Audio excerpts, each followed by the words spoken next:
Le agradecemos mucho a la testigo, señora Florencia Bernal. Bueno, yo soy Malena D'Alessio, como bien lo dijeron. Soy hija de Elena Sumiraj y José Luis el Bebe D'Alessio, como le decían, nieta de Sofía Yusen y Alfredo D'Alessio. Eh, y también soy hija de Oscar Landi, mi papá de crianza, quien fue la pareja de mi madre, entre otras cosas, ¿no? Bueno, a la edad de 2 años y unos meses, fuimos víctimas de un secuestro familiar con 6 integrantes de mi familia. Fuimos brutalmente privados de nuestra libertad y como consecuencia de esos hechos, mi papá permanece aún desaparecido. Yo quería hacer una breve introducción, si se me permite. Sí, sí, por supuesto, puedo hacerlo. Como para contar un poco cómo llego yo a este momento que tanto me costó. Y aprovecho también para agradecer la paciencia que me ha tenido el tribunal y bueno, y todos los este, que están participando del juicio. Eh, a lo largo de mi vida he podido abordar el tema de mi papá y del secuestro de mi papá de diversas formas. Primero dando la batalla interna contra el trauma, porque bueno, hasta los 16 años yo no pude hablar de mi papá. Eh, luego eh, pude abordar el tema desde otros frentes de batalla, eh, el arte, la música, la militancia, pero esta instancia de estar hablando en primera persona, contando mi historia y yendo o emprendiendo un viaje al corazón mismo del dolor, al núcleo del trauma, es la que más me cuesta. Eh, Así que bueno, digo esto porque espero poder articular las ideas, espero que las palabras me salgan, y si no es así, pido paciencia. Y bueno, también lo digo un poco en función de algunas postergaciones que tuve yo, y bueno, nuevamente agradezco la paciencia que me han tenido. Señora Malena, le hago saber, en nombre del tribunal, que si en algún momento del testimonio se siente fatigada, necesita un descanso, necesita tomar agua, no hay ningún problema, nos solicita y hacemos ese cuarto intermedio con todo gusto. Bueno, muchas gracias. Bueno, por otro lado, sé que la pregunta es muy concreta en relación a los hechos, pero justamente por toda esta dificultad que yo tengo para contar la historia, quisiera empezar como me es más orgánico a mí, que es desde mis primeros recuerdos, que son en Brasil. Luego de estos episodios que más adelante describiré en detalle, eh, mi familia toda prácticamente se exilió en Brasil. Entonces mis primeros recuerdos son en Brasil. Eh, bueno, tengo el recuerdo de que alrededor de los 3 4 años estar en un cuarto y preguntarle a mi mamá por mi papá y que ella me diga: tu papá lo mataron los militares. Cuando seas más grande te voy a explicar más. Ese es el primer recuerdo que tengo en relación al tema. Bueno, recuerdo que yo me hacía pis, me hice pis hasta bastante grande. Me mandaban un psicólogo, recuerdo que me decían que era por eso, supongo que habrá sido por toda lo traumático bueno, de los hechos que nos marcaron, siendo yo tan niña. Bueno, yo empecé a hablar prácticamente las dos lenguas a la vez, el portugués y el español. Recuerdo que hubo una pelea familiar entre mi papá de crianza y mi tío, o sea, había como tensión familiar, y bueno, y en ese marco fui creciendo. Recuerdo también que tenía como un particular problema con las separaciones, tenía una vecinita que se llamaba Carla, y cada vez que ella se quería ir, yo me ponía contra la pared, lloraba y no la dejaba irse. No sé, digo esto porque me parecen datos que tienen total relación con las consecuencias de todos estos hechos, y diría que ese trauma con las separaciones me ha acompañado toda la vida. La separación de por sí es un trauma para cualquiera, pero siento que tengo un plus, un extra, eh, extraordinario, digamos. Bueno, luego volvimos a Argentina, ya en democracia. Eh,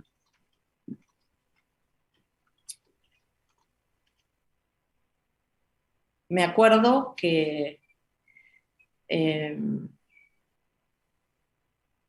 me habían dicho que mejor no diga que era, que era hija de desaparecido.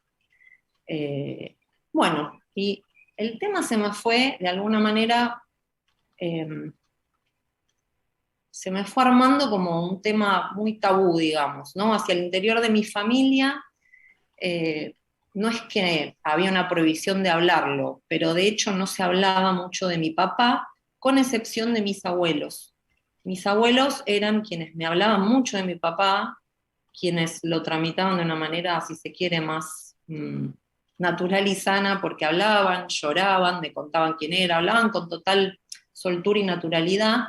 No así el resto de mi familia, tanto del lado de mi mamá como bueno, la paterna, que era mi tío, sobre todo el hermano de mi papá, con quien, bueno, siempre tuvimos mucha dificultad para abordar el tema. Entonces a mí se me fue armando eso, como una especie de trauma, y yo, si bien escuchaba, si bien pensaba y sufría, digamos, por el tema, yo no lo exteriorizaba, no hablaba. Hasta los 16 años no hablé del tema. Bueno, fueron pasando los años. Eh, Recuerdo la primera vez, voy a tratar de hacerlo cronológico, ¿no? Recuerdo la primera vez que yo tomé conciencia de que a mi papá lo habían matado y lo que eso significaba, como me acuerdo sentir el dolor en el cuerpo, al pensar en eso por primera vez muy de chiquita allá en Argentina. Eh, y bueno, crecí, digamos, en un clima social donde un poco lo que pasaba hacia el interior de mi familia pasaba afuera, o viceversa, ¿no? Era un tema que estaba muy silenciado socialmente. Yo tenía la versión de mis abuelos que, bueno, me contaban quién era mi papá y, bueno, me contaban cosas sobre todo de su aspecto humano, y me enseñaron a amarlo, digamos, de alguna manera, eh, y me transmitieron básicamente eso, su dimensión humana. Eh,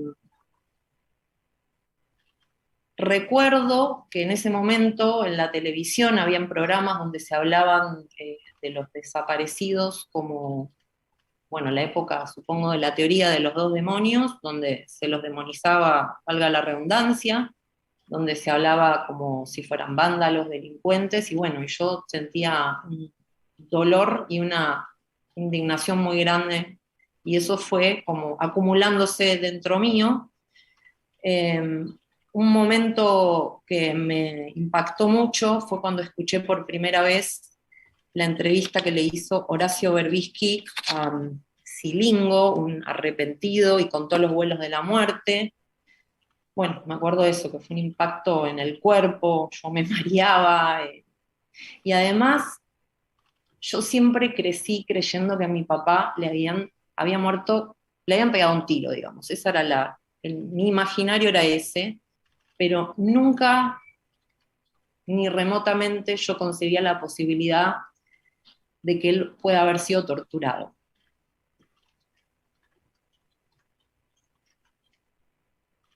Denme un ratito y sigo.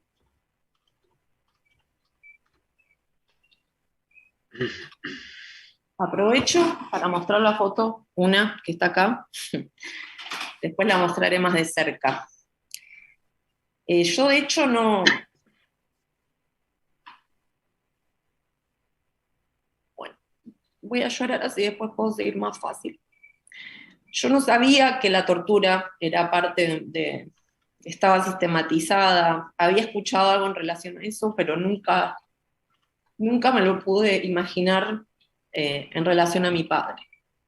Bueno, contaba lo de esta entrevista que me impactó mucho, todo este clima de la teoría de los dos demonios y demonización de los militantes de esa época, y el contraste con mis abuelos, que me hablaban de la maravillosa persona que era mi padre.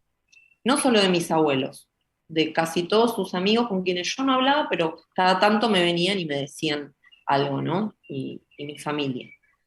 Bueno, de repente, no sé si por ahí me estoy salteando, me estoy salteando de última, volveré atrás. Bueno, debo decir que yo hacía danza de chiquita, eso era algo muy bueno y terapéutico para mí. Ya por aquel entonces, cuando ya más, digamos, acercándome a la pubertad, eh, me gustaba escribir y me gustaba la música. Eran como mis vías de escape, digamos. Y ya para ese entonces descubrí un género musical en particular, que era el rap, con el que sintonicé de manera muy instantánea, porque bueno, algo que a mí me pasaba era que yo decía, ¿cómo puede ser que si mi padre y sus compañeros tenían esa calidad humana, cómo puede ser que yo tenga que tolerar que en la televisión los insulten de esa manera? Y estaba como, bueno, con mucha indignación acumulada. O sea, yo no hablaba, pero pensaba, sentía, y, y, y esto se iba acrecentando en mí. Y este género musical en particular me ayudó a sintonizar con esa rabia que yo tenía. Y lo empecé a consumir, digamos, empecé a escuchar esa música y empecé a escribir letras. Eh, sí, tuve ahí como un enamoramiento con este género musical, y lo cuento porque es muy relevante en mi vida. Y bueno, y al poco tiempo explota una bomba atómica en el país, que son las leyes de impunidad. Cuando viene todo el tema de las leyes de impunidad y en particular el indulto, eh, bueno, fue un antes y un después en mi vida. Yo eh, tenía un dolor y en la misma proporción una rabia desbordante, y sentía la necesidad de que algo tenía que hacer. Entonces, la primera herramienta con la que pude alzar la voz, digamos, la primera expresión que pude tener en relación al tema, justamente yo que no hablaba del tema, fue, me acuerdo que en ese momento me convocaron para un compilado y yo escribí una canción que se llamaba Hijo Desaparecido. En ese momento, supongo que si lo hubiera escrito ahora, le hubiera llamado Hija Desaparecida o Hije Desaparecido, pero se llamó así. Bueno, que para mí fue como una catarsis enorme, eh, donde pude por primera vez expresarme, y eso además me empoderó mucho. Eh, bueno, debo decir que simultáneamente en mi familia también el tema era como muy conflictivo, yo estaba muy enojada con la sociedad, pero lo mismo que pasaba, como dije antes, afuera pasaba al interior de mi familia. En mi familia, bueno, el tema de mi padre estaba como muy silenciado. Bueno, particularmente tuve como, bueno, algunos encontronazos con mi tío. Yo sentía que si bien mi tío siempre fue una persona que me acompañó durante toda la vida y con el que siempre pude contar y sigo contando con él, sentía que no me sentía acompañada, digamos, en esta necesidad de hacer justicia por mi padre. Me sentía como muy sola familiarmente. Recuerdo un día que por primera vez los convoqué a mi familia paterna y por primera vez pude decírselos, porque además, bueno, eso era algo tácito que yo estaba así, pero nunca se había dicho. Pude transmitirles mi enojo. Y bueno, empecé, digamos, con estos dos frentes de batalla a tramitar el tema. Primero la música, también en ese momento me invitaron a un compilado y yo lo primero que hice fue cantar contra el indulto y sobre todo con el clima social de la época, que era lo que a mí más rabia y, e indignación me daba, la falta de reacción a la altura de las circunstancias, ¿no? Digo ya después del indulto. Bueno, yo me empecé a dedicar a la música, si se quiere, más profesionalmente. De alguna manera fui conocida por este tema, porque era, si bien cantaba sobre diversos temas, eh, de alguna manera me embanderé con el tema de los derechos humanos. No digo que yo haya sido una referente, pero sí que siempre estaba con mi proyecto, con mi grupo que se llamaba Actitud María Marta, que fue mi banda de toda la vida. Estaba presente en prácticamente todos o muchos eventos relacionados a los derechos humanos, con las madres. Cantamos, me acuerdo, a los 20 años del golpe en Plaza de Mayo, que fue también un momento muy impactante. Bueno, pero contaba que empecé con la música como herramienta de, sobre todo de alzar la voz y de expresión, pero sentía que no era suficiente, que tenía que hacer algo más, porque estos tipos, estos genocidas, los habían liberado y eso era algo que el sentido común más básico decía que era intolerable. Al poco tiempo leí una solicitada en un diario de la agrupación Hijos. Inmediatamente, bueno, yo nunca había tenido mucho contacto con hijos de desaparecidos, un primo nomás, pero no hablábamos tampoco el tema. Y bueno, al poco tiempo me acerqué a la agrupación, quise saber de qué se trataba y sobre todo lo que me pasó es que por primera vez me sentí como, me dio un gran alivio encontrarme con estos muchachos y muchachas porque no solamente porque compartíamos las circunstancias, sino por sobre todas las cosas porque compartíamos una mirada sobre el tema y porque compartíamos esta necesidad de acción, de hacer algo. Bueno, me incorporé a Hijos, eh, me enganché y a mucha honra cuento que fui miembro fundadora de la Comisión Scratch. Eso surgió porque un día dijimos, algo hay que hacer, hay que buscarlos, hay que marcarlos, hay que escracharlos. Así surgió la Comisión Scratch, en la que nos dedicábamos, digamos, a ubicar los domicilios de estos genocidas liberados, ya sea de la mano de obra, los más desconocidos, digamos, como así también los grandes nombres. Hemos ido a escrachar a muchísimos genocidas, incluso a Videla, eh, a Mañaco, me acuerdo, bueno, no importa ahora citarlos, pero hemos ido a todos los que hemos podido y hemos conseguido sus datos.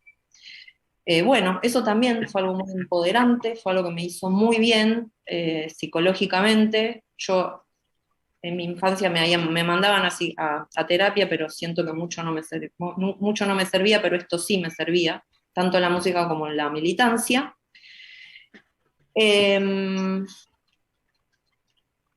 bueno, y llegó un momento de mi vida,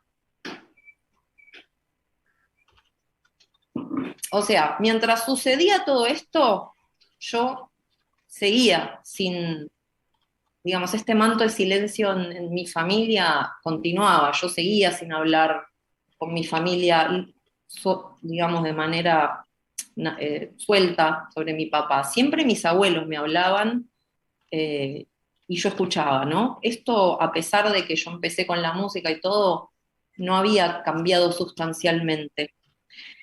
Eh, y bueno, me empezó a pasar que sentía que si bien yo me decía a mí misma que con lo que yo sabía de mi papá y con la decisión de vida que él había tomado a mí me alcanzaba para luchar por él, me empecé a dar cuenta que no era tan así, que eso no alcanzaba, que yo estaba, digamos, esquivándole bueno, a enfrentar y a recorrer este otro camino que nunca había recorrido, que era más el personal. Por eso me cuesta tanto a mí hablar en primera persona del tema, porque eso es algo que por muchos años lo tuve muy reprimido, digamos, o contenido. Y bueno, y ahí emprendí 2 nuevos frentes de batalla.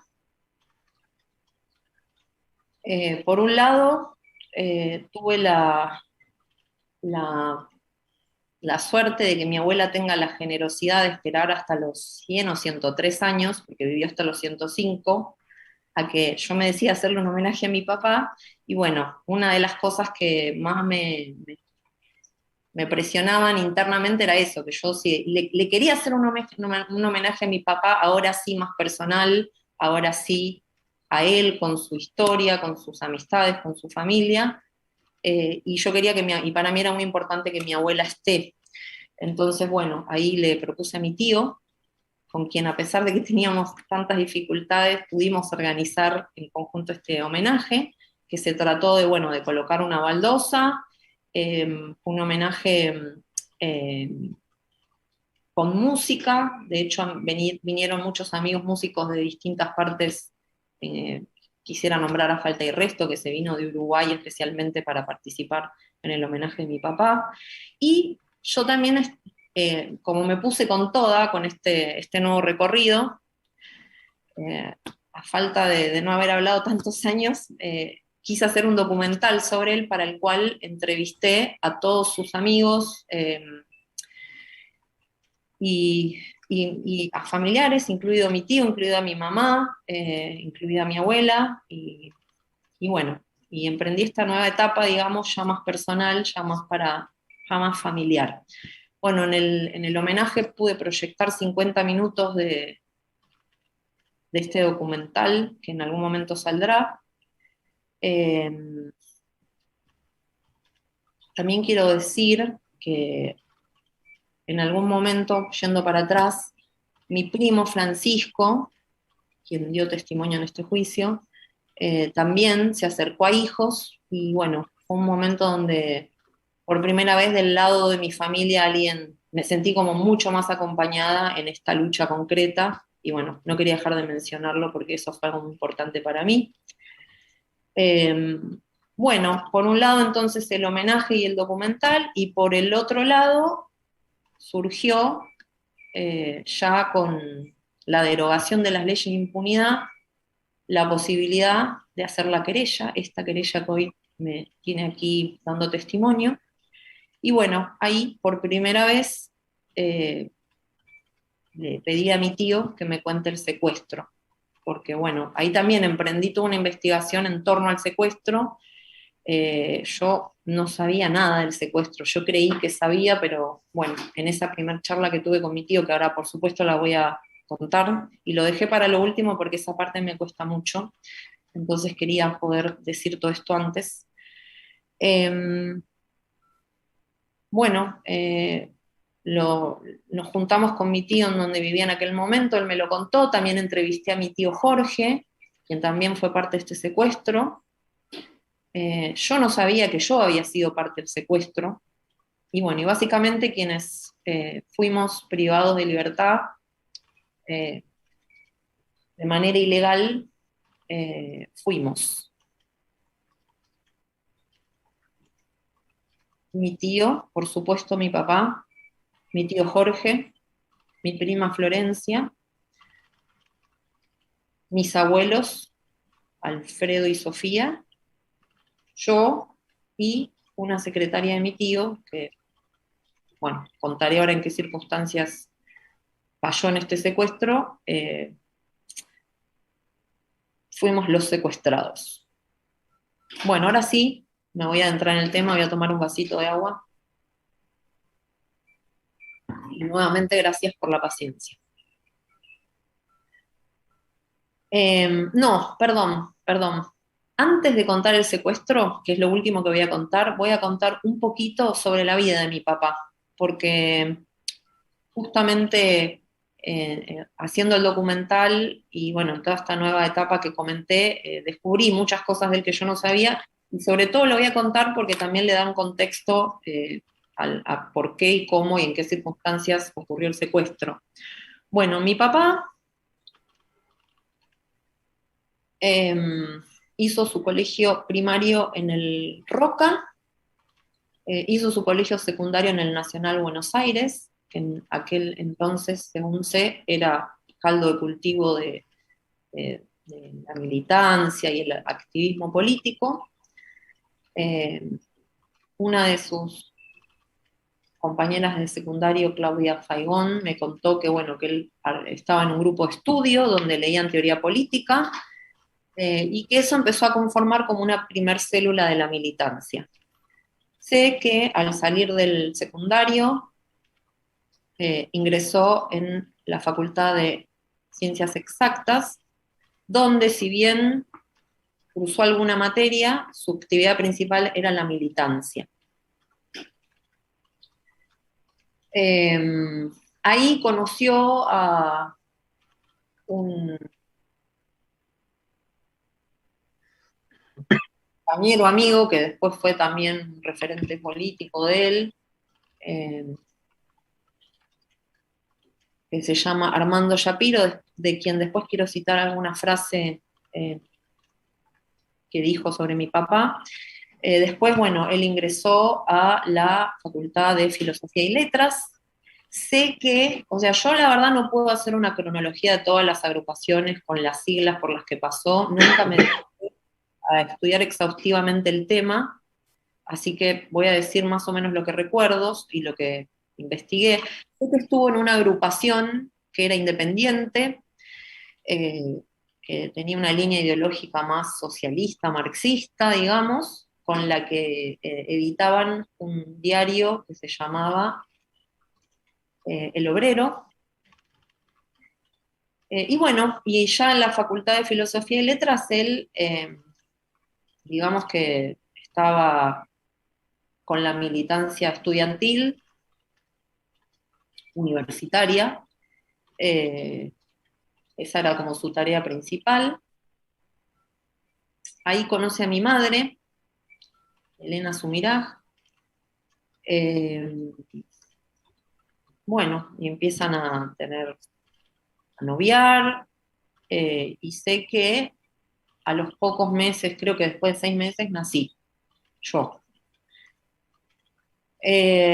Bueno, yo sé que después él empieza a ir para Bueno, esta agrupación, con la vuelta de Perón, se vuelca más a la juventud peronista, y a través de esta agrupación esta agrupación es la que ingresa posteriormente en Montoneros. No sé muy bien la cronología de los años, pero bueno, por supuesto que esto es previo al golpe. Él empieza a ir a zona norte, empieza a tener una militancia, a frecuentar el astillero Astarza. Sé que él estaba con el tema de un estudio, si no me equivoco se dice estudio, de higiene y salud, donde asesoraban a obreros en cuestiones de seguridad laboral, salubridad, higiene, etcétera. Y a través de este asesoramiento, el objetivo, digamos, de fondo era, bueno, generar la inquietud, la militancia, la participación, para el objetivo mayor que era, bueno, transformar la realidad, ¿no? Bueno, sé que estuvo en la toma de Astarza, eh, eso fue un hito, digamos, en su historia de militancia, y con los años, ya cuando yo militaba en Hijos, me buscó una pareja, Cristina Ulleiro y Alberto Tinán, me ubicaron y me contaron que, bueno, ellos estuvieron en la última etapa militando con mi papá, y de hecho yo sabía que él era responsable de gente, y bueno, resultó ser que esta pareja eran algunas de estas personas de quien él era responsable, y bueno, obviamente los entrevisté para el documental, y bueno, Cristina me contó que ella era del laboratorio SQUIM, un laboratorio de cuestiones químicas que fabricaban penicilina, ella era la delegada general y mi papá era su apoyo político. Me contaba, bueno, nada, que él iba, llevaba documentos, hablaba con los trabajadores, los reunía, siempre con esta cuestión de, bueno, exigir y reclamar por sus derechos laborales. Y ellos empezaron a militar juntos y mi papá era como el responsable de ella y su marido. Posteriormente vivieron juntos en una casa en Villa Ballester. Eh,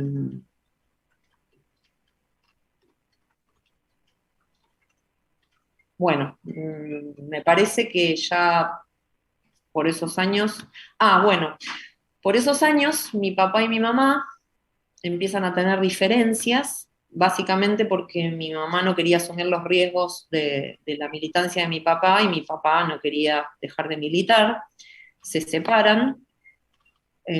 Después, bueno, un poco más adelante mi mamá se junta con quien fue mi papá de crianza, Oscar Landi. Y bueno, y yo, digamos, mi papá me buscaba, me traía, etcétera. Llegó el golpe de Estado, bueno, la catástrofe que todos conocemos. Mi papá y este matrimonio pasan a la clandestinidad. Mi mamá, bueno, hay un gran problema entre mi mamá y mi papá porque mi mamá le pide el permiso para sacarme del país y mi papá no quería, quería que me quede con él. Eso fue motivo de conflicto familiar que, bueno, la verdad es que nunca se terminó de saldar porque, bueno, eh, mi mamá sintió que la familia lo respaldó a él y bueno, y la familia siempre me dijo que ellos, tengo una frase de mi tío que decía que le taladraban la cabeza para que se vaya y que él no se quería ir y además también para que me dé el permiso, ¿no? Y además no se quería ir. Él siempre dijo, y esto es una frase que me han dicho siempre mis abuelos, mi tío y toda la gente de esa época, que él no se quería ir porque él tenía gente a su cargo y no los quería dejar en banda. Para aquel entonces, él ya tenía diferencias con la agrupación Montoneros, sé y supe a través de Cristina Agulleiro, su ex compañera de militancia, que algunas de estas diferencias tenían que ver con cómo los montoneros estaban desprotegiendo a los militantes y los habían como declarado en rebeldía. Entonces, como me contó Cristina, los habían dejado un poco a la deriva. Entonces, bueno, ya para ese entonces la situación era muy cruenta, eh, ya había decidido irse, habían decidido el matrimonio con quien ellos vivían también, pero el tema de conseguir un pasaporte era complejo porque la agrupación no lo iba a ayudar y bueno, tenía que conseguirlo por otros medios. Antes de empezar, ahora viene la parte del secuestro, pero antes de contar el secuestro quisiera leer, si me permite, unas frases que han dicho sus compañeros de él brevemente. ¿Me da permiso? ¿Se escucha? Sí, la escucho perfecto. Sí, por supuesto puede hacer uso. Ahí voy.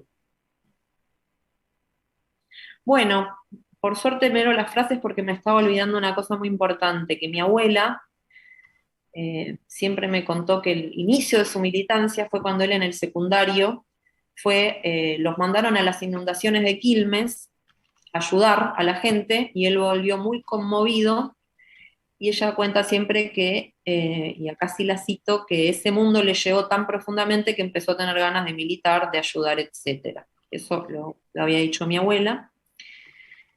Bueno, Armando Shapiro, que fue un amigo y referente de él en Exactas, decía esto de él. Era un entusiasta, un tipo que ponía mucho de sí porque no soportaba la falta de sensibilidad a cosas básicas que nos habían sido usurpadas. Además, siempre un tipo muy valiente de estar en la primera línea. Si había problemas, él estaba.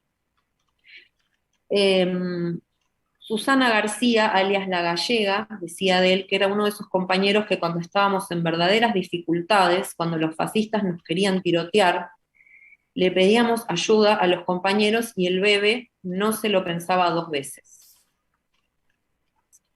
Eh,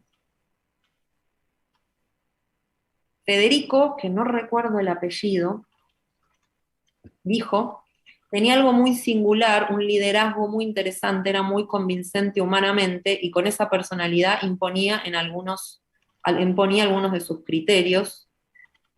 Era un tipo que se oponía al poder. Toda cosa que viniera impuesta desde arriba la cuestionaba. El Bebe era un tipo que estaba dispuesto a desacatar. Eso lo dijo Armando. Eh, y luego su amigo Silvio, uno de sus mejores amigos, me contó que empezó a estar muy cerca de la lucha de Estarza en la Comisión de Higiene y Seguridad, como conté, y que él le dijo, yo quiero esto es mi lugar, no la militancia universitaria, acá es donde se construye otro futuro, el mundo mejor. También dijo que era un militante full time, un poco tosudo con sus propuestas y sus ideas, no era fácil convencerlo, y después era absolutamente abnegado, solidario, y después unas palabras que no voy a decir porque supongo son inapropiadas. Y bueno, y por último, su amigo Tito, Néstor Bolomo, dijo, fue leal con lo que pensaba y creía y llevó sus ideas a fondo, era un tipo valiente, cosa que es unánime, ¿no? Cuando hablan de él. Bueno, la situación se había puesto cruenta, él ya había decidido irse, sus compañeros también, y mi tío le propone conseguir el pasaporte a través de un socio que tenía del trabajo, un amigo socio, de nombre Omar Glesser, eh, con quien tenían un emprendimiento médico. Omar era médico, es médico. Y bueno, aparentemente le salvó la vida a un tipo que era aparentemente un delincuente, quien tenía contactos con la policía, y ellos supusieron, o Omar Glesser supuso, que por una cuestión de gratitud, porque le salvó la vida, lo iba a ayudar. Eh, entonces empezaron a tramitar los pasaportes de mi papá, de mi tío y míos con él, con este hombre que se llamaba Turco o Turquito. Bueno, quedaron una cita, yo digamos conozco la historia a coro porque cuando hice el documental me la fueron contando todos, entonces tengo todas las miradas del mismo hecho. Con mi papá quedaron una cita eh, y mi tío iba a ir a buscar el pasaporte. Cuando mi tío llega, y también había quedado una cita con sus compañeros de Villa Ballester, esta pareja, y lo que me decía Cristina es que había una persona de la organización, si bien no sé bien cómo era la cuestión, sé que no estaban ya en Montoneros, pero bueno, había como un teléfono, una persona a la que siempre había que llamar para ver. Perdón, no, me estoy olvidando una cosa muy importante antes de llegar a este momento. Disculpas. Cuando mi mamá y mi papá están casados, va a vivir a la casa de ellos y mía, porque yo ya estaba, una pareja, cosa que a mi mamá no le había gustado, que posteriormente, eh, bueno, mi papá ya en dictadura, ya clandestino, la cita a mi mamá y le dice que esta persona que había vivido en la casa de ellos había caído y que le decían el dedo biónico porque estaba señalando a todo el mundo, que se vaya de la casa. Mi mamá se fue con Oscar, su pareja, y no sé cuánto tiempo estuvieron fuera, pero en algún momento volvieron a buscar algo porque les pareció que ya había pasado un tiempo prudente y cuando llega Oscar a este departamento, eh, creo que quiere abrir la puerta y la puerta se cae, lo habían revuelto, habían entrado, en fin. Ahí mi mamá decide y Oscar deciden que hay que irse del país. Y bueno, y estaba el tema de mi permiso, que bueno, continuaba el tema. Mi papá quería que me quede con él y mi mamá le pedía el permiso, mi papá no se lo dio y mi mamá eh, se fue, primero a Uruguay, primer destino fue Uruguay, se fue con Oscar, y yo me quedé con mis abuelos paternos, mis abuelos maternos y mi papá. Vuelvo al tema del pasaporte, pero esto era algo que quería contar porque, bueno, ya en ese momento mi mamá se había ido y ya estaba, supongo que ya en Brasil para ese entonces. Por supuesto, en contacto con mis abuelos y siempre tratando de sacarme, pero se preservó, digamos. Bueno, cuando mi tío va a la cita para buscar los pasaportes, lo estaban esperando, lo encañonan, lo tiran al piso. Esta es la historia que yo reconstruí por sus relatos. Le dicen algo así como, este es D'Alessio, no sé, no me acuerdo bien esa parte, sí, le dicen este es D'Alessio, pero bueno, sé que mi tío fue con un auto, sé que... Ah, y le encuentran una chequera, que es un dato importante. Entonces le dicen algo así como de qué es esta chequera, dónde está la plata, no sé, algo así. Entonces lo suben, se arma una comitiva entre el auto de estos secuestradores, de esta patota, y el auto con el que venía mi tío, y lo hacen ir a su oficina, su trabajo, por el tema de la chequera. Imagino que habrán querido sacarle plata. Eh, Van a este primer lugar. eh, Ahí encuentran a la secretaria de mi tío, que era de nacionalidad boliviana. La agarran a la secretaria, la empiezan a interrogar, que quién era, que qué hacía, si era de la guerrilla, si era zurda, no sé, algún tipo de interrogatorio de ese tipo. La maltratan verbalmente. Bueno, no sé si no le pegan.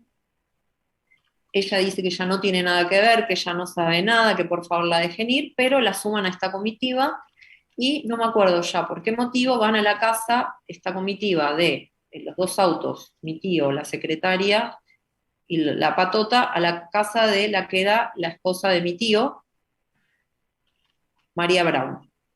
Van ahí, ella no estaba, estaba la hija Paula, que estaba con hepatitis, eh, y bueno, no, acá pasa la parte, una parte muy importante.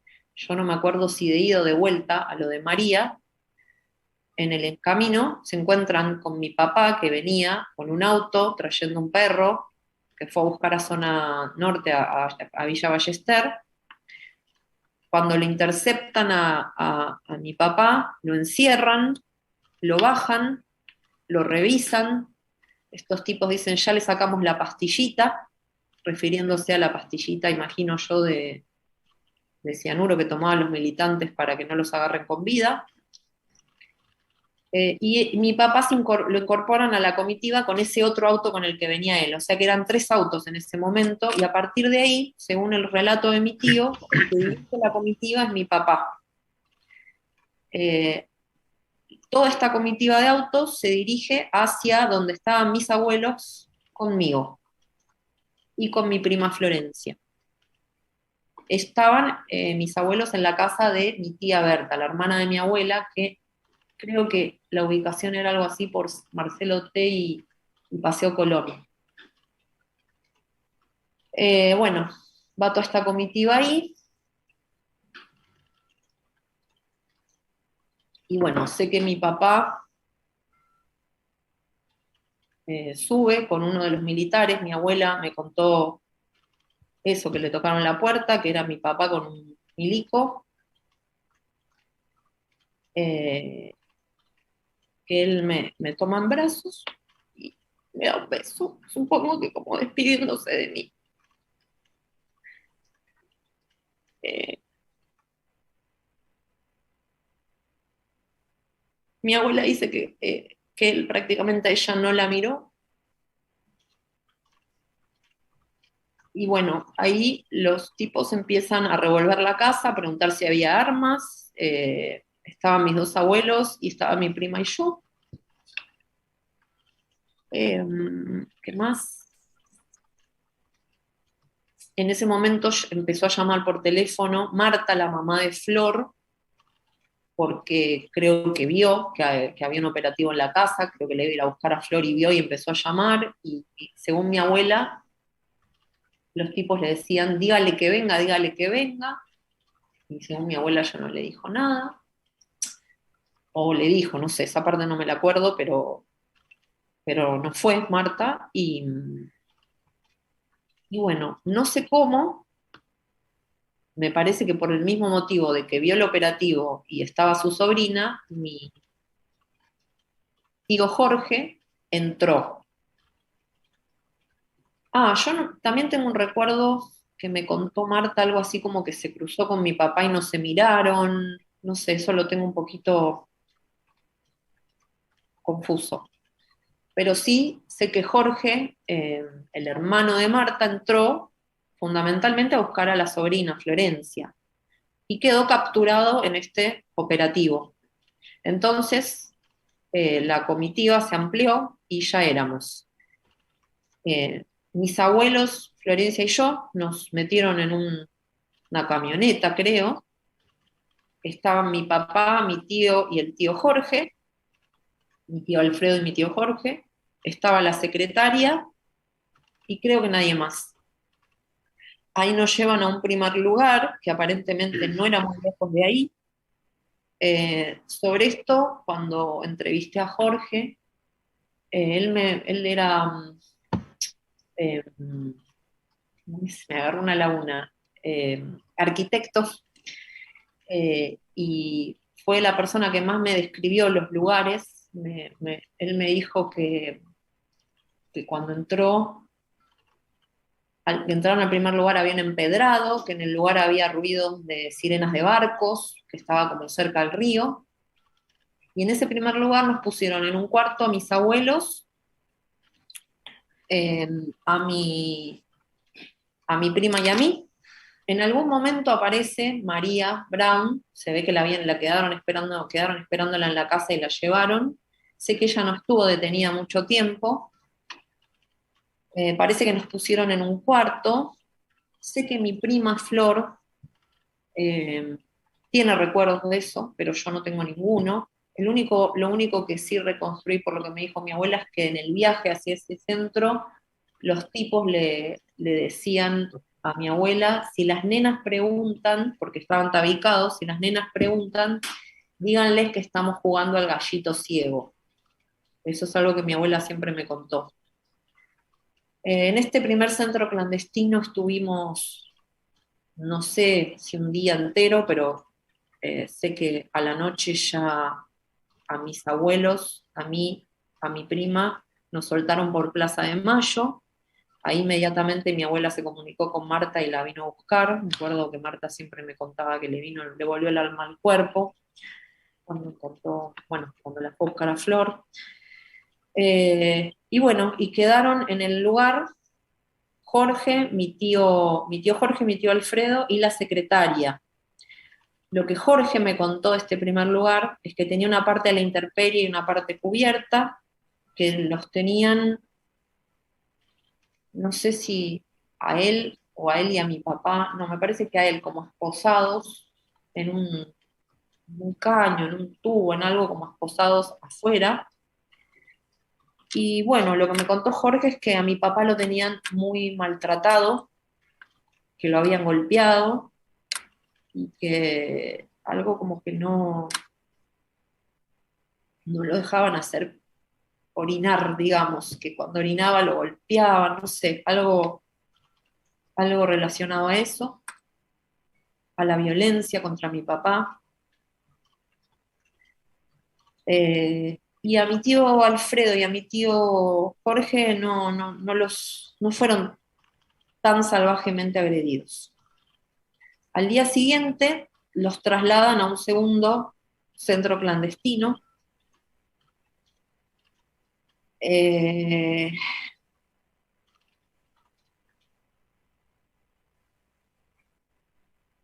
no me acuerdo quién fue primero y quién fue segundo, pero sí sé que mi papá fue con Jorge en un auto, lo llevaron.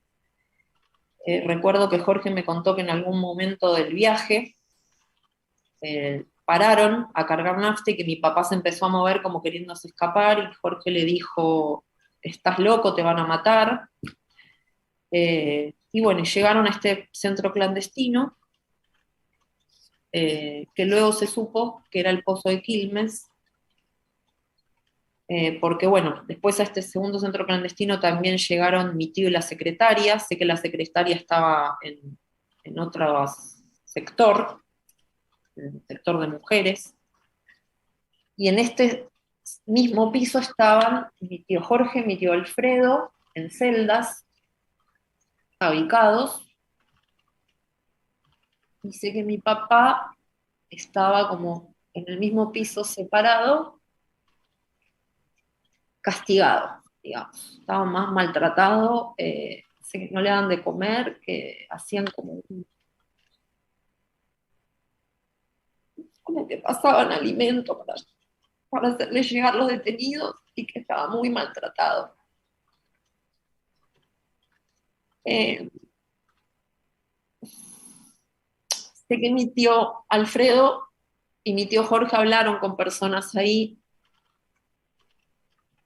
y que había un detenido que se llama algo así como Tino, que dijo que estaban en el Pozo de Quilmes, que eso era la brigada de Quilmes en ese momento, que les dijo que estaban ahí, que él era del barrio. También recuerdo que Jorge me contó que habló con alguien que le dio un número de teléfono para que avise a la familia, pero yo no recuerdo en este momento si era este mismo Tino, si era otra persona. Quiero tratar de decir todo lo que me acuerdo, pero bueno, ese nombre no lo recuerdo. Bueno, y ahí eh, mi tío, a mi tío Alfredo lo interrogan y le dicen algo así como, no sé, supongo que porque le encontraron la chequera, no sé bien por qué, pero sé que pidieron como un rescate por él. Lo hacen llamar a mis abuelos, atiende mi abuelo Alfredo y mi tío les dice, quieren tanta plata para liberarme. Eh, Mis abuelos no tenían dinero en ese momento, y bueno, sé que se contactaron con mis abuelos maternos, en horario muy tarde, y que mis abuelos les dieron el dinero y no sé si alguien más, si lo hicieron una colecta, pero sé que el dinero lo juntaron y les dijeron que lo depositen en el Banco Ciudad, si no me equivoco, de Pacífico. Mi abuelo, esto me lo contó mi abuelo, que él fue a este lugar, que él depositó el dinero y se quedó mirando a ver si aparecía una persona, que vio a alguien, pero bueno, nada, el dinero fue depositado. Eh, Paralelamente a mi tío Jorge, también lo interrogaron. Él no recuerdo dónde trabajaba, pero era un organismo como oficial, entonces pudieron investigarlo y bueno, y él no estaba, digamos, pudieron verificar que él no tenía ninguna militancia, cosa que no necesariamente era motivo para que lo suelten en esa época, pero en el caso de él sí lo hicieron. Bueno, no me acuerdo en qué orden, pero finalmente a mi tío Jorge lo liberan con la secretaria.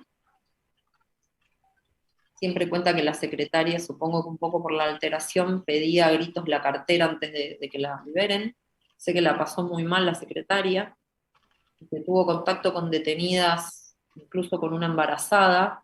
Eh, Había un sector de mujeres embarazadas o de maternidad o algo así, o algo, si no me equivoco. Pero bueno, los liberaron ellos dos juntos, los dejaron en una avenida, se tomaron un colectivo y bueno, sé que Marta también estuvo haciendo muchos movimientos, tratativas para buscarlo al hermano y pedir su liberación. Bueno, eso, buscarlo a su hermano. A mi tío le dicen que lo van a liberar, que el pez gordo era mi papá, y no sé si cuando ya lo llevaron a una avenida o cuando le iban a liberar le dijeron, a tu hermano no lo vas a ver más, no lo busques, no preguntes por él. Y yo acá quiero decir una cosita, no lo busques más y no preguntes por él. Yo quiero decir que yo me siento muy orgullosa de haber pertenecido a una generación en donde algunos de nosotros y nosotras no acatamos ese mandato. Ese mandato era un mandato que no era para mi tío, era un mandato de la época. Y en mi familia caló muy profundo ese mandato. Sé que lo liberaron a mi papá, a mi tío, y que antes de liberarlo, él, por una mirilla, pudo ver a mi papá, despedirse, digamos, y lo que siempre me contó es que mi papá le dijo, mandale un beso a Malena, y bueno, nada más, con respecto al secuestro. Ahí, a partir de ahí, mi familia se exilió toda en Brasil. Sé que mi abuela hizo habeas corpus y mi abuela siempre me contaba que, bueno, al principio ella iba a todos lados, se sumó a las madres de Plaza de Mayo, me contaba que ella hablaba iba a ver a un cura que le habían recomendado, que parecía que estaba ayudando a gente, y que ella se terminó dando cuenta de que el cura le preguntaba cosas a ella y en verdad le estaba sacando información el cura a ella, y no dándole información o ayudándola. Eso es un recuerdo que tengo, que me contó mi abuela. Y bueno, para aquel entonces, con respecto a mi paradero, yo estaba entre,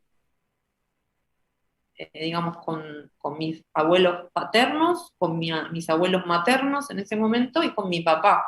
Cuando ocurre el secuestro, eh, sé que mi abuela materna me busca un día, esto me lo contó mi abuela paterna, Sofía, me busca en la casa de mis abuelos, le dice a mis abuelos que me lleva a la plaza y bueno, ahí no me lleva de vuelta. Mi abuela materna nunca me lo contó mal eso, sino que me dijo que sí, que efectivamente ella estaba muy ocupada buscándolo a mi papá. Y, y bueno, mi abuela materna, a través de un matrimonio amigo de la familia, junto con Oscar, una señora que me cuidaba, Oscar Landi, mi papá de crianza, que era marido de mi mamá, que había venido a llevarme, me sacan a mí del país con un pasaporte de la hija de este matrimonio que más o menos tenía mi edad. Este matrimonio viaja conmigo como mis padres y entonces me llevan eh, este matrimonio, Oscar y esta señora que me había estado cuidando, a Brasil, donde me reencuentro con mi mamá y bueno, empiezan ahí mis primeros recuerdos, ¿no? Como comencé este testimonio. Eh, y mi familia paterna también toda se terminó exiliando en Brasil, es decir, que todos vivimos en Brasil hasta que volvió la democracia. En Brasil nacieron mis dos primos, Joana D'Alessio y Francisco D'Alessio, y bueno, eso. Malena, te hago algunas preguntas. Em, si podés decir bien los apellidos nombraste tíos, abuelos, para poder ubicarlos. Hablaste de tío Jorge, bueno, dar los apellidos de los familiares que fuiste nombrando. Sí. Jorge Campana, Alfredo D'Alessio, Esos son tus tíos. mis tíos, perdón, sí. Alfredo D'Alessio, mi tío, hermano de mi papá. Jorge Campana, primo de mi papá y mi tío, hermano de Marta Campana, tío de Florencia Bernales. ¿Sus abuelos? Sofía Yusen, mi abuela materna, quien antes de morir, a los 105 años, fue a hablar con el juez de esta causa en aquel entonces para pedirle que la reactiven, porque ella quería poder tener justicia en vida. Así que aprovecho para pedir o transmitir este pedido de mi abuela, que no está presente hoy acá y que esperó hasta los 105 años para poder tener justicia también. Mi mamá Elena Sumiraj, Oscar Landi, mi papá de crianza, Omar Glesser, la persona que consiguió el pasaporte, el doctor,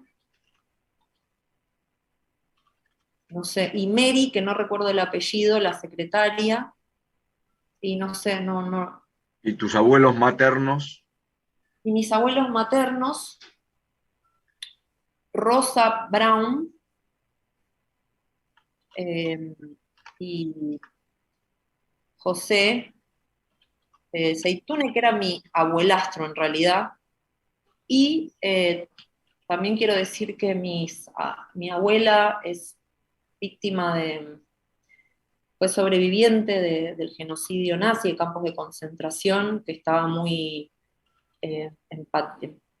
sentía mucha empatía por mi papá en el tiempo de la persecución, por lo que ella había vivido, y que también recibió la solidaridad de este matrimonio, que también habían sido descendientes de sobrevivientes del genocidio nazi. No sé si me olvidé algún nombre. No, está bien, cualquier cosa vuelvo a preguntar. ¿Sabés si tu tío Alfredo y tu tío Jorge Campana, con posterioridad, reconocieron el segundo lugar? Vos lo dijiste que era el Pozo de Quilmes, pero ¿sabés si lo reconocieron? Jorge hizo un dibujo del lugar que está presentado, creo que debería estar como en el legajo de la causa, porque como él era Ese. arquitecto, incluso me acuerdo algunas descripciones del Pozo de Quilmes que me decía algo del techo dos aguas. Me había dado muchísimos detalles del lugar, Jorge. Me dio una descripción bastante exhaustiva, y mi tío Alfredo fue a reconocerlo, y lo reconoció. Tu tío Alfredo y tu tío Jorge, ¿en algún momento te hablaron de alguno de los que estaba en ese lugar? Hablo de los represores. ¿Nombre de alguno? No, o descripción, sí, dieron nombre o descripción física. Si recordás, si no. Bien, No me acuerdo. no hay problema. Bueno, las gestiones de las que hablaste que hizo tu abuela, tu abuela Sofía, ¿recordás si en esas gestiones, posteriormente ya con la democracia, estuvo incluida alguna denuncia por el caso? ¿Las gestiones, si estuvo incluida alguna denuncia por el caso? Ya en la democracia, sí. Bueno, yo sé que mi papá está en la CONADEP y creo que están todos. O sea, yo no estoy como secuestrada. De hecho, yo conté que yo no sabía que había sido secuestrada hasta aquella vez que hablé con mi tío por primera vez. Pero sé que creo que mi tío Alfredo, mi tío Jorge y mi papá figuran en la CONADEP. Bien. Y Está. la verdad es que en los años de impunidad, la única gestión que hicimos, que la hice yo, fueron los scratches. Está bien. Y mi primo también. Pero realmente en ese momento, después, alguna gestión que yo recuerde, no. Sé que mi abuela presentó varios habeas corpus, que fue la que Está. más hizo. Eh, Y si bien esto es, bueno, doloroso, así que no, si querés contarlo o hacer la reserva que tengas que hacer. Tu tío Alfredo, al contarte lo que sucedió con él y con tu padre, en algún momento te contó si en el pozo de Quilmes tu padre sufrió torturas.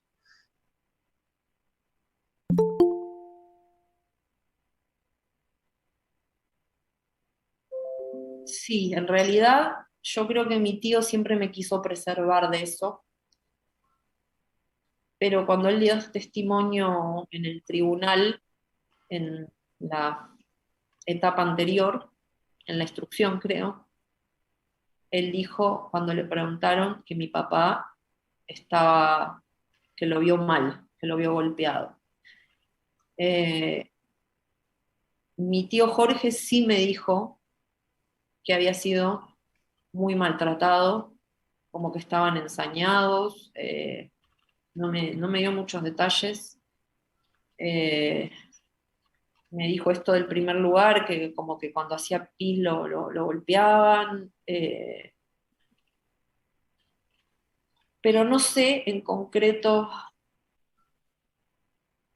alguna tortura, y ese fue el gran fantasma de mi vida. Yo quiero decir que no hay vez que yo siento un dolor físico que no piense en lo que mi papá puede haber pasado. Eso es algo que me acompañó toda la vida y lo quería decir hoy acá, porque nunca se lo dije a nadie. Pero cada vez que yo siento malestar físico, pienso en eso automáticamente. No quería decir nada más. Y no sé más que eso. Malena. ¿Sabés si en alguno de todo este recorrido que vos describiste que se hizo ese día, en alguno de los lugares se llevaron cosas, tu familia fue víctima también del robo de cosas? Bueno, no, el dinero este del rescate, no sé. Más de eso no sé. Bien. Bien. En un momento habías dicho que ibas a acercar las fotografías. Pediría, presidente, si usted le da la autorización, si ella puede acercar a la cámara ambas fotografías y explicarnos de qué se trata. Sí, no hay ningún problema, puede hacerlo.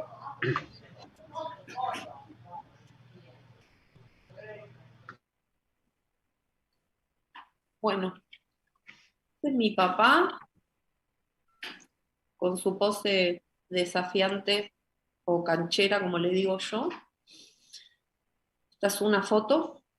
¿Se ve bien? Sí, perfecto. Esto es una foto donde estoy con mi mamá y mi papá, que la sacó un amigo de ellos que después fue desaparecido.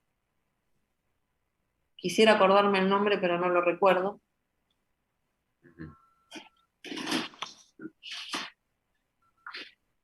Esto soy yo con mi papá, no sé si se ve bien. Y después esto es una medallita que me regalaron mis abuelos con la foto de mi papá, que siempre tengo acá en mi altar atrás. Bien. Presidente, yo también voy a revisar mis notas. Ahora, sí, para el final le preguntaría por las consecuencias a Malena y si quiere agregar algo más, pero si quiere voy cediendo mi turno para que otras partes hagan preguntas. Bien, gracias, doctor Yonto. Pregunto si hay alguna querella que tenga preguntas para la señora Malena D'Alessio. No, señor presidente, esta querella no tiene ninguna pregunta para formular. Bien, si no hay pregunta por parte de las querellas, pregunto a la Fiscalía si hay alguna pregunta para la señora D'Alessio. No, presidente, agradecerle mucho el testimonio. Gracias. Bien, muchísimas gracias, doctora. Las defensas públicas y particulares, ¿alguna pregunta para la señora D'Alessio? No, presidente, igual sentido, gracias. ¿Los colegas, alguna pregunta? No, gracias. No, presidente, gracias. No, muchas gracias. Muchas gracias a los colegas. Doctor Yondo tiene la palabra entonces para las preguntas. Bien, gracias.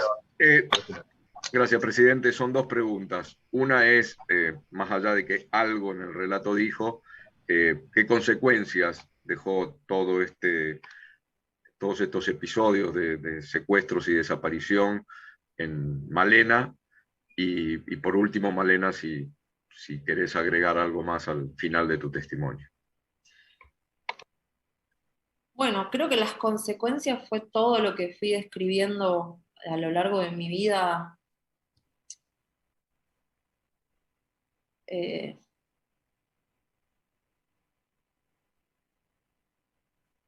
no voy a volver a repetir, ¿no? Pero bueno, desde en lo personal, el trauma supongo yo que aunque no me acuerdo de mi papá, el haber estado 6 meses separada de mi mamá, porque cuando mi mamá se fue a Brasil, yo estuve 6 meses separada de ella, y después desapareció mi papá, y si bien yo no me acuerdo de él, es como que yo siento que debo tener una memoria emotiva.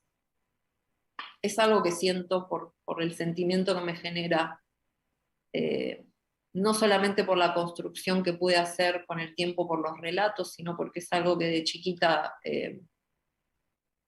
me pasa, ¿no? La emoción que me produce su recuerdo, su memoria. Así que bueno, supongo que todo esto que me pasaba, de que me hacía pis, esta incontención que me siguió hasta bastante grande, y el propio sufrimiento de que nos hayan hecho esta atrocidad. Esa es la mayor consecuencia.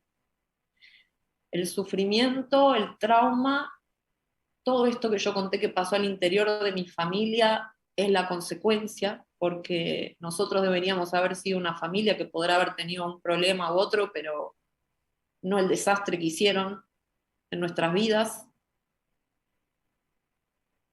Yo sé que mi tío Alfredo estuvo muy mal, tuvo una gran depresión por esto, y también quiero decir que el hecho, a pesar de todas las diferencias y las distancias que hemos tenido a lo largo del tiempo, estar hoy acá en esta querella juntos con mi familia es una gran victoria.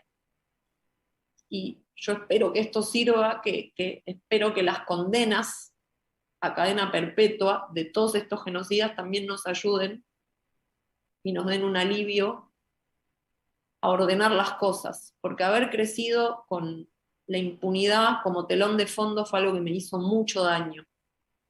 Y por suerte, a pesar del trauma, estoy muy orgullosa de que pude hacer muchas cosas. Las consecuencias para mi abuela, qué decir, el sufrimiento de que le arranquen un hijo no hay descripción posible. Eso es algo que en este país, gracias a los movimientos de derechos humanos, conocemos muy de cerca y además nos representa en el mundo. Mi abuela siempre decía, y aprovecho para decir algo también, ella decía que ella, y yo creo que llegó hasta los 105 años también un poco por eso, ¿no? Porque ella era la persona que más transparentaba, como un niño sin filtro, lo que le pasaba con el tema de mi papá. Ella hablaba mucho de mi papá, si quería llorar, lloraba, también reía, pero no tenía filtros, y creo que eso es algo fue una forma muy sana de procesarlo, cosa que no pasó con todo el resto de nosotros y nosotras en mi familia. Mi abuelo también, más introvertido, pero también podía expresarlo. Pero mi abuela siempre decía que ella había podido ir a la plaza, había salido a buscar a mi papá, había podido hacer muchas cosas, y mi abuelo se había quedado deprimido. Y un poco entiendo que también era el mandato de la época, ¿no? Que un hombre no podía darse el lugar de llorar y de expresar los sentimientos como una mujer. Y bueno, eso también es algo que es muy, muy de la época, que por suerte está cambiando, ¿no? La diferencia de cómo lo han vivido los hombres y las mujeres, que las mujeres fueron las que pudieron salir y dar la pelea mucho más que los hombres. Por supuesto que los hombres también lo han hecho y hay excepciones, pero bueno, en términos generales fue así.